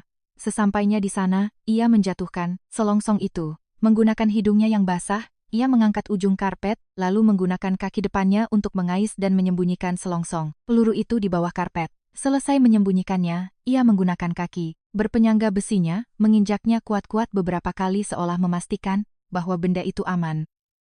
Terakhir, ia berbaring dan menopangkan dagunya tepat di atas posisi benda yang disembunyikan, menatap ke arah ke-10 prajurit dengan raut wajah sangat puas. Seluruh ruangan tertawa terbahak-bahak. Suara tawa yang lepas dan hangat, mengusir hawa dingin dari hujan di luar. Bang Bagus mendorong kacamatanya, bahunya terguncang karena tawa. Sifat anjing pelacak itu sangat konservatif. Dia ingat dengan jelas setiap barang miliknya. 3 tahun berlalu, dan dia masih ingat kebiasaan menyembunyikan mainan di kolong tempat tidur persis seperti waktu di pos dulu. Dia simpan itu karena takut ada yang mengambilnya. Saya menatap Badai yang memeluk benda kenangan itu di bawah perutnya. Hati saya diliputi emosi yang sulit dijelaskan. Selongsong peluru senapan serbu itu tidak punya nilai material, namun menjadi satu-satunya jembatan penghubung yang mengikat ingatan anjing tua ini dengan masa lalunya yang gemilang di garis depan. Itu adalah hadiah paling berharga yang bisa diberikan oleh mantan rekannya dalam pertemuan singkat ini.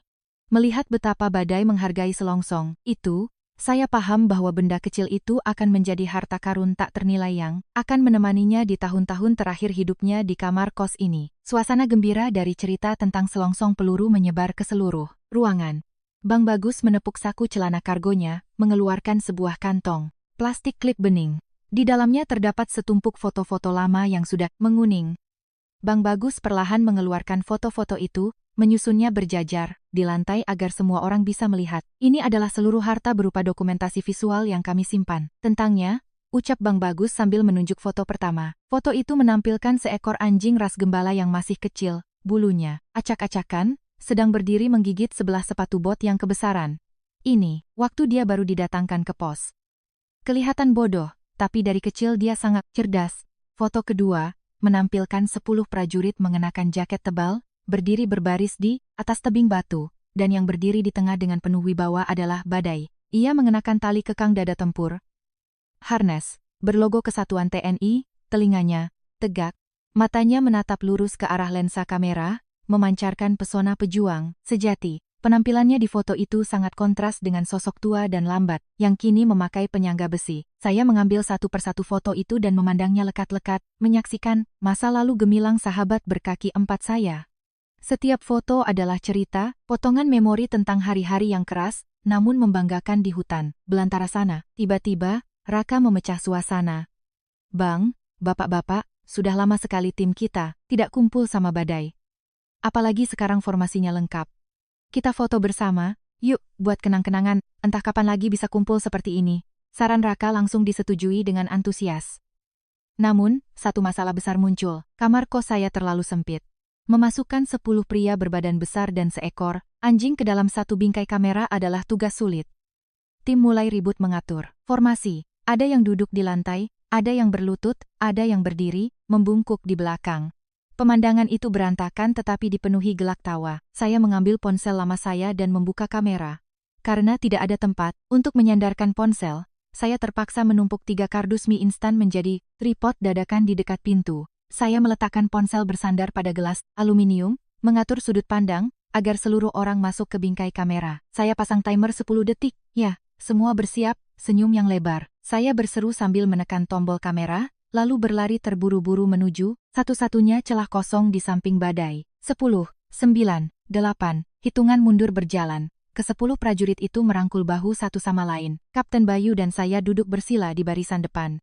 Badai seakan mengerti momen penting ini. Ia duduk tegap, kepalanya diangkat tinggi, kedua telinganya terlipat ke belakang, matanya menatap lurus ke arah lensa kamera ponsel. 3, 2, 1, klik, lampu kilat menyala terang. Saya buru-buru berlari mengambil ponsel dan melihat hasilnya. Meskipun resolusi kameranya rendah dan pencahayaan di kamar redup, foto itu menangkap momen yang tak ternilai. Kontras di foto itu sangat kentara, 10 prajurit berseragam loreng yang lusuh berdebu, dan saya, pemuda berkaus oblong biasa.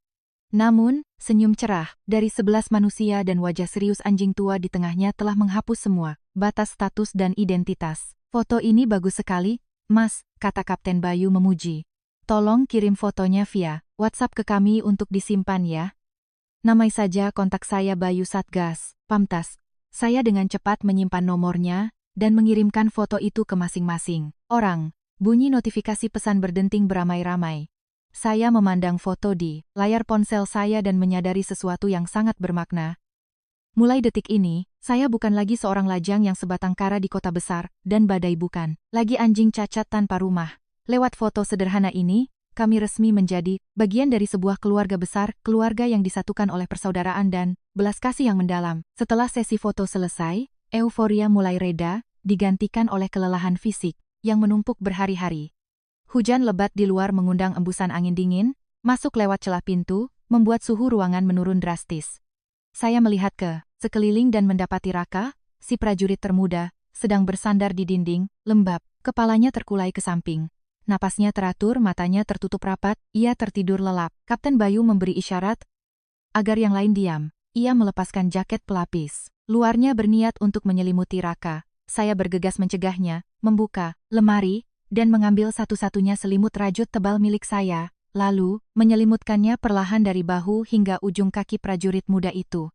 Raka bergerak sedikit, menyusupkan wajahnya ke kehangatan selimut, lalu kembali tertidur nyenyak dengan ekspresi sangat damai. Dia sudah mencapai batas tenaganya, bisik Bang Bagus menatap rekan mudanya. Setengah bulan ini, setiap hari kami berjalan kaki puluhan kilometer menyusuri sudut kota. Kadang cuaca sangat panas, kadang hujan deras sampai banjir setinggi mata kaki, tapi kami terus berjalan menempelkan brosur, bertanya dari penjaga keamanan sampai ibu petugas kebersihan.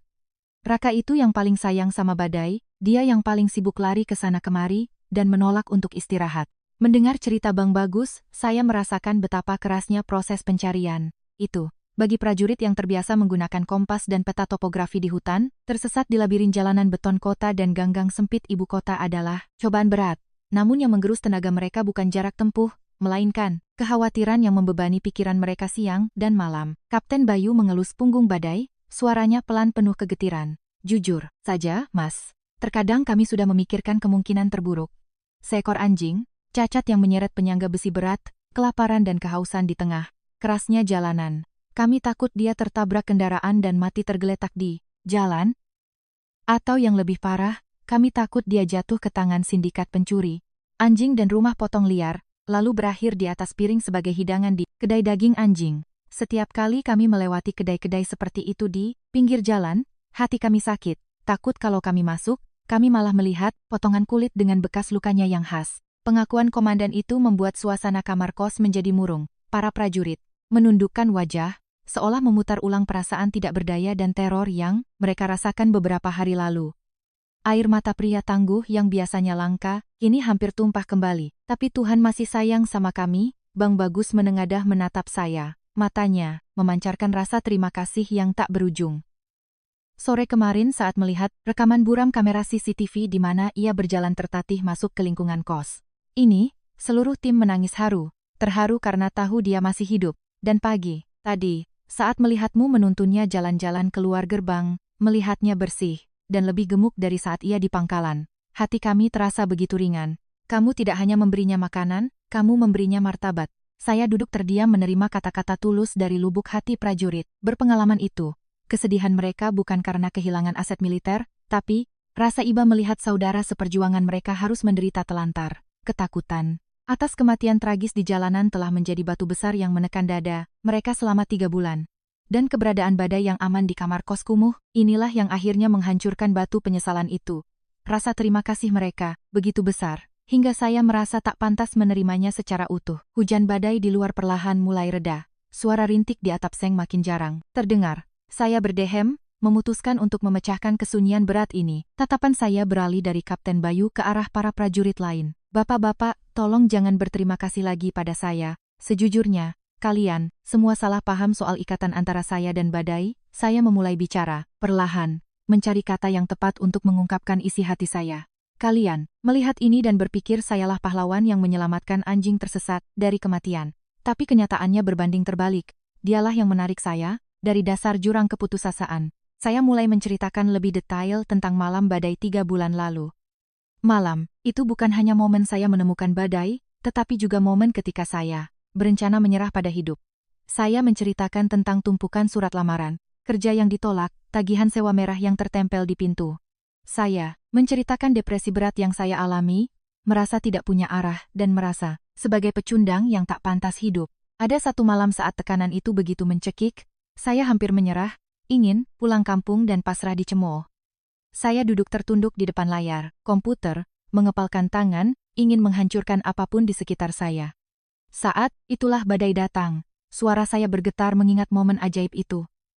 Ia tidak menggonggong, tidak menjilat atau mencari perhatian. Ia melangkah maju perlahan, mengangkat kaki yang memakai penyangga besi itu, dan meletakkannya tepat di lengan saya yang gemetar. Saya berhenti sejenak, menunjuk penyangga logam yang berkarat di kaki badai. Rasa dingin menusuk dari besi itu menyentuh kulit saya.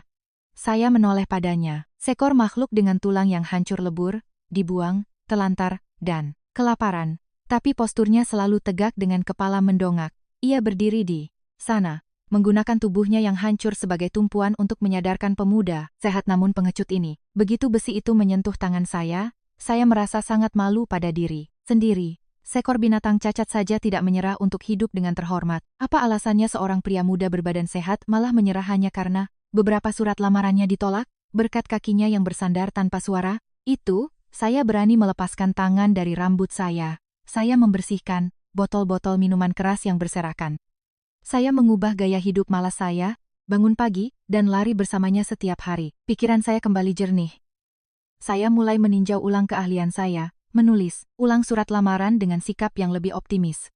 Ketangguhan badai menular pada saya, menyuntikkan antibiotik kuat ke dalam nadi saya untuk melawan kelemahan jiwa. Mendengar pengakuan saya, ke-10 prajurit itu terdiam 1000 bahasa. Mereka menatap saya dengan pandangan yang sama sekali berbeda. Bukan lagi pandangan berterima kasih kepada warga biasa yang baik hati, melainkan penghormatan kepada pria yang berani bangkit dari keterpurukannya. Kapten Bayu tersenyum hangat dan penuh pengertian. Ia menjulurkan tangannya, menepuk pundak saya kuat-kuat. Di militer, kami membentuk karakter manusia dengan disiplin baja. Kesulitan dan penderitaan tidak akan membunuh seorang prajurit, hanya kepengecutan yang akan membunuhnya. Badai adalah prajurit hebat, dia menerapkan pelajaran disiplin itu untuk membentuk ulang karaktermu.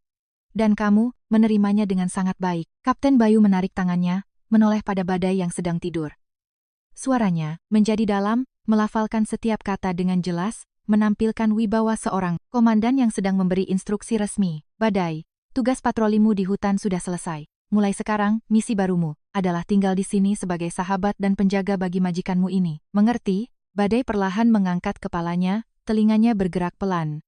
Ia mengeluarkan suara ngik halus dari tenggorokannya, sebuah bentuk konfirmasi bahwa perintah telah diterima. Proses pemindahtanganan tugas yang suci dan paling aneh itu terjadi di dalam kamar kos kecil ini, mengikat takdir seorang pemuda dan seekor anjing pelacak, dengan benang tak kasat mata yang tidak bisa diputuskan. Ruangan itu kembali hening setelah perintah Kapten Bayu dilontarkan. 10. Pasang mata prajurit mengamati reaksi Badai. Si anjing tua menyeret kakinya, untuk berdiri, mengarahkan wajah lurus ke sang komandan. Ia tidak mengibaskan ekor atau menggonggong, hanya berdiri tegak dengan telinga yang terpasang, layaknya prajurit menerima perintah dari atasan. Sesaat kemudian, perlahan ia menoleh ke arah saya, memakai moncong basahnya menyundul siku saya, lalu kembali, merebahkan diri di sebelah kasur saya. Melihat adegan itu, Bang Bagus menghela napas sangat panjang. Senyum puas menghiasi wajahnya. Wakil komandan itu melepas kacamata, memakai ujung bajunya, untuk mengelap kaca yang berkabut. Kecemasan yang menghantui batinnya selama berminggu-minggu akhirnya musnah sama sekali. Bagus sekali, suara Bang Bagus kini ringan, tak ada lagi ketegangan. Anjing pelacak punya harga diri yang tinggi. Mereka terbiasa hidup untuk menjalankan perintah, terbiasa merasa punya peran penting. Dokter hewan di pangkalan bilang, Badai depresi, karena merasa dirinya sudah jadi barang rongsokan yang tak berguna, tak bisa melindungi siapapun lagi. Hari ini saat kamu memeliharanya, kamu telah memberinya kembali tujuan hidup. Ia memilih menyandarkan kakinya di tanganmu di malam hujan badai itu bukan kebetulan belaka. Ia tahu kamu butuh sandaran, dan ia memilih menunaikan tanggung jawab sebagai sandaran tersebut. Prajurit yang lain mengangguk setuju. Perasaan mereka kini ringan seutuhnya. Beban pencarian yang melelahkan selama setengah bulan menguap, berganti dengan rasa lega. Raka yang sudah bangun tidur, sayup-sayup mendengar akhir percakapan, dan meregangkan badannya tersenyum. Berarti malam ini di bus balapan kembali ke barak, kita sudah boleh tidur pulas, dong. Komandan, canda Raka, menepuk bahunya yang pegal. Berminggu-minggu ini, kepala saya mau pecah rasanya. Setiap mau merem, langsung kebayang Badai lagi, mengais sampah. Sekarang lihat dia tidurnya nyaman begitu, hatiku plong. Kapten Bayu tertawa keras dan menepuk punggung Raka. Betul sekali. Malam ini, kalian boleh mengorok keras-keras di bus. Misi sudah selesai. Sang komandan menatap saya lagi, sorot matanya mengandung kepercayaan mendalam. Ia mulai menjelaskan detail cara mengurus rekan sejawat mereka itu. Ia menasihati saya agar selalu menjaga ruangan tetap kering, apalagi saat angin kencang berembus. Besi penyangga di kaki Badai sangat sensitif dengan suhu dingin. Saat suhu turun drastis, logam itu akan menyerap dingin dan menusuk ke tulang yang pernah cedera di dalamnya. Rajin-rajin beli minyak kayu putih asli, kata Kapten Bayu sambil memperagakan pijatan di pahanya sendiri. Malam sebelum tidur, tuang minyak kayu putih di telapak tangan, gosok biar hangat, baru usapkan di sekitar kulit pinggir besi, kakinya. Jangan tekan kuat di tulangnya, cukup gosok sekitarnya biar hangat dan darahnya lancar mengalir. Dengan begitu di malam yang dingin dia tidak akan terbangun kesakitan. Bang Bagus juga berhati-hati mengeluarkan buku saku seukuran telapak tangan dari ranselnya. Ia mencatat di sana jadwal suntik tahunan dan nama-nama vitamin, tulang yang diresepkan oleh klinik. Ia mendaftarkan jenis makanan apa saja yang ramah bagi lambung anjing pelacak tua. Tidak boleh makanan yang terlalu asin, dan sangat dilarang memberikan tulang pipa yang besar, karena bisa merusak gigi tuanya. Semua pengalaman yang terkumpul dari bertahun-tahun dinas bersama, diturunkan pada saya dengan sangat teliti. Saya duduk mendengar penuh perhatian, sesekali, mengangguk tanda mengerti. Mengadopsi Badai sejak detik ini bukan lagi sekadar memberi makan di pinggir jalan, namun secara resmi telah menjadi sumpah suci di antara laki-laki. Jam di dinding menunjukkan pukul 12 malam. Hawa dingin menusuk tulang khas malam. Hujan badai ibu kota benar-benar terasa ketika hujan beralih menjadi gerimis, berkepanjangan. Angin kencang meniup melewati jendela noken menciptakan suara berdesir. Hujan menetes pelan mengenai atap seng, membasahi lantai semen, pekarangan. Di dalam kamar 20 meter persegi ini, ke-10 tentara telah memisahkan diri ke sudut masing-masing, memejamkan mata sekadar beristirahat, sambil menunggu waktu menuju terminal bus. Suara napas teratur mereka berpadu dengan dengkuran khas badai, merangkai lagu pengantar tidur yang mendamaikan. Saya tak bisa tidur. Saya menggapai lampu tidur oranye di sudut ruangan dan meredupkan cahayanya, lalu bergerak pelan mendekati badai yang melingkar di atas. Karpet sabut kelapa. Saya bersila di lantai, mengulurkan tangan dan mengusap bulu tebal si anjing tua. Suhu hangat tubuhnya menular ke tangan saya, mengusir hawa dingin malam itu. Perlahan tangan saya turun mendekati kaki kirinya. Jari, saya menyentuh bekas luka tebal di dekat penyangga besi berkarat itu. Permukaan, besinya kaku dan dingin, berbanding terbalik dengan detak kehidupan hangat di balik kulit rusaknya. Saya mengamati luka itu dalam keremangan. Untuk mendapatkan kedamaian tidur di sini saat ini, paha kiri tersebut telah menanggung kerusakan fatal oleh tembakan. Senapan. Sumsum tulangnya hancur, otot robek dan pendarahan parah. Sakit yang tak mungkin terbayangkan. Namun, tak sekalipun ia melolong protes pada nasib, tak mengizinkan rasa cacat merenggut wibawa prajurit di dalam dirinya.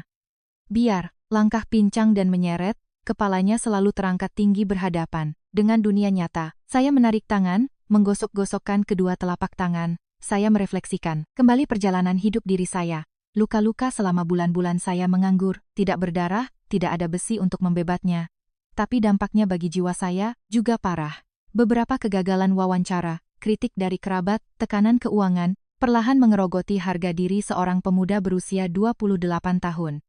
Saya sempat mengizinkan diri ini rubuh dan berlindung dari kenyataan di balik botol minuman dan kasur. Saya pernah mengira diri saya adalah orang paling malang di muka bumi. Namun, begitu memandang kodet luka tebal badai, saya sadar betapa lemahnya saya. Bukti, ketahanan hidup yang luar biasa. Anjing ini, yang kehilangan karier, kehilangan keluarga, kelaparan dan terdampar, gigih melawan keputusasaan. Bahkan kakinya, yang pincang itulah yang ia gunakan untuk berdiri dan untuk membangunkan pemuda tersesat di kegelapan ini. Tangguh bukanlah tentang memiliki tubuh utuh dan sempurna, tapi bagaimana kau memilih sikapmu melawan badai. Dinginnya angin luar menabrak tembok kos-kosan, namun di dalam dada saya berkobar api kehidupan. Saya sedikit menunduk dan memastikan ujung selimut wol menutupi area besi penyangga milik badai, mencegah masuknya draf angin dari celah pintu. Sang anjing sedikit bergerak merapatkan moncongnya di atas paha saya, lalu kembali mendengkur. Malam musim hujan yang ganas bisa saja mencekam, namun begitu makhluk hidup bersandar satu sama lain, badai selebat apapun hanya tertahan di luar pintu yang terkunci. Jarum jam merangkak ke arah jam 12.30. Tibalah saat tim Satgas Pamtas berangkat ke terminal demi mengejar bus malam kembali ke barak tugas. Kapten Bayu bangkit pertama kali, tepat waktu seperti alarm tentara. Ia berdehem lirih dan menepuk bahu rekan-rekannya yang terlelap. Tak ada kuapan malas, tak ada keluhan, penundaan. 10 pria berotot kuat berdiri bersamaan, menyiapkan segala perlengkapan tempur mereka. Semua gerakan dalam diam mutlak. Suara gemerisik jas hujan ponco yang dilipat, suara bunyi klik-klik ransel tempur yang ditutup. Raka menunduk mengencangkan tali lars tentaranya dan menyusupkan tali berlebih kelipatan celana kargonya. Kurang dari 3 menit, ke-10 pria ini telah lengkap rapi memakai seragam PDL tempurnya. Ransel hijau khas pasukan elit melekat gagah di punggung. Udara tegang penuh rasa khidmat kembali hadir persis saat bersiap masuk medan operasi. Saya melangkah mendekat pada kenop, lalu memutar pelan membuka sedikit pintu kayu tua itu. Angin dingin lorong luar seketika menyusup, menampar tirai kain tipis pintu kamar. Hujan telah menjadi rintik halus. Pendar lampu jalan kota memberi refleksi cahaya pada aspal basah. Kapten Bayu berjalan menjadi yang terdepan menuju lorong depan kos-kosan, diikuti 9 anggota di belakang. Saat sepatu sang komandan menginjak batas teras luar pintu, langkahnya seketika terhenti. Ia memutar badannya dan memandang ke arah dalam. Dalam balutan cahaya kuning redup, badai masih mendengkur menyisakan hanya selimut wol dan besinya. Tertidur begitu lelap tanpa tahu rekan-rekannya akan pergi meninggalkannya. Kapten Bayu merapatkan badannya, menghentakkan kedua tumit, menyatukan posturnya, membentuk sikap sempurna. Wajah gelap sang komandan mendadak diliputi wibawa dan kesungguhan mutlak. Ia mengayunkan tangan kanannya perlahan ke arah atas, jarinya rata saling menempel tepat memotong di ujung alis kanan. Sikap hormat sempurna. Sebuah hormat ala militer yang tegas, presisi dan syarat akan penghormatan abadi. 9 anggota lain merespons spontan meniru aksi Kapten Bayu dan menyatukan tumit untuk melakukan format penghormatan yang sama, presisinya, tanpa komando verbal. 10 tentara perbatasan, 10 prajurit bertarung nyawa, memberikan postur. Khidmat tertinggi mereka menembus angin gerimis untuk hormat yang dipersembahkan kepada seekor anjing pelacak yang meringkuk damai. Saya mematung di sudut, samping, menyembunyikan napas yang sesak di dada menahan haru. Salut militer itu tak sekadar gestur formal. Ini rekognisi sempurna tumpah darah badai pada negara. Pesan penghormatan tanpa suara dari nyawa-nyawa manusia yang terlindungi atas tindakannya saat itu. Serta lebih dari itu, simbol akhir dari karier heroik K9 terbaik demi membuka lembaran barunya yang tenang, aman dan mendamaikan. Waktu terdiam menahan embusan dalam durasi sekian detik. Rintikan atap menjadi latar suara sakral malam ini. Kapten Bayu menurunkan tangannya, seluruh 9 anggota menurunkan hormat mengikuti. Sang komandan menatap saya dan membagikan senyum ketenangan utuh dan terakhir.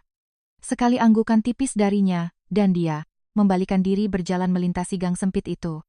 Bayangan loreng perlahan, pudar ditelan kegelapan tirai hujan meninggalkan kamar kos kumuh, melepaskan kehangatan terakhir. Suara hentak kaki Lars sekian jauh tersamarkan air yang menetes. Saya menutup celah pintu rapat-rapat dan menguncinya 2 kali mencegah embusan. Draft. Ruangan 20 meter kini terasa kosong lapang. Bukannya kedinginan, justru, atmosfer ruangan ini bagai kehangatan yang tertanam pekat. Saya melepaskan diri ke bangku plastik di pinggir pojok. Merapikan lampu baca kecil, dan mengamati benda-benda pemberian sang prajurit. Amplop hijau lusuh berisi dana pensiun senilai 30 juta rupiah itu telah saya simpan di laci saya gembok rapat. Dana suci tabungan para ksatria, itu uang, pensiun dan jatah jaminan hidup badai. Pantang buat saya gunakan demi keperluan serampangan. Tepat di bagian tasnya terdapat selongsong kuningan maut peluru, senapan serbu yang bersinar terpantul pendar cahaya neon. Memori pengingat dari gunung dan belantara yang kelam. Saya menyentuh buku dinas anjing pelacak yang bersejarah itu, menggosok lapisan hijaunya menelusuri rentetan riwayat. Tinta-tinta biru menuliskan rapi dari tanggal diutus ke unit, prestasi, pendeteksi bom narkotika di akar pohon besar, hingga sebaris pena tinta merah, dengan rapi cacat tertembak penyelamatan nyawa prajurit, diusulkan, dipensiunkan. Saya menggeser buku sejarahnya dan merapatkan pada laptop murah saya yang usang. Tampilan berkas lamaran pekerjaan malam sebelumnya belum diselesaikan penuh. Status saya pengangguran parah seolah tercetak ejekan, tapi menatap luka dan kodet kaki badai. Suatu kebangkitan batin menyeruak dalam diri. Dulu saya takut, sibuk membersihkan, mencoba menutup rentetan waktu kegagalan, berbisnis atau saat pecat pabrik bangkrut dengan kebohongan manis supaya terlihat mulus sempurna oleh para HRD perusahaan. Jika malam ini ada pelajaran emas, maka tak usahlah berpura-pura dengan menyembunyikan realitas kegagalan. Segala kesengsaraan dan masa putus asa adalah tanda kodet luka batin. Sama halnya seperti penyangga logam kaki badai. Bukti kuat bahwa kami bisa melalui badai yang buruk, tapi kami selamat, hidup, dan tegap memandang lurus hari esok. Kursor ditarik. Huruf direvisi ulang mendetail memaparkan status yang sejujurnya, menyebut keruntuhan perusahaan secara logis tanpa basa-basi, manipulatif. Tak perlu menyembunyikan masa buruk dari CV. Masa sulit ini diubah jadi evaluasi mendalam realitas keras sebuah pengakuan kegagalan nyata. Kembali melanjutkan langkah bukanlah menyapu masalah-masa lalu dan membakarnya dari cermin realita. Menata awal baru adalah momen berani di mana keping pecah, di punggung kita dijadikan jubah kekuatan menghadapi langkah dan pertempuran. Berikutnya, mentari ufuk menyentuh tepi waktu ibu kota, derak angin hujan berganti hiruk, pikuk kehidupan rutinitas mesin dan suara burung berkicau. Jakarta kembali, bernapas, saya mematikan lampu neon kamar dan merentangkan kedua lengan ke atas. Di bawah kasur sana badai merintih panjang, kaki bersih penyangganya tegap, diangkat lurus. Meregang merapatkan pundak tuanya, menyeret jalannya ke tubuh saya, dan menggerakkan hidungnya mengendus tulang lutut untuk mengharapkan. Pelukan hangat menyapa hari. Awal jalan kami dimulai, dengan jaket penahan, angin, sepatu olahraga usang. Saya membuka engsel kos, menuntun prajurit. Perbatasan berhati mulia itu berjalan menantang hari menjemput hangat mentari. Paginya,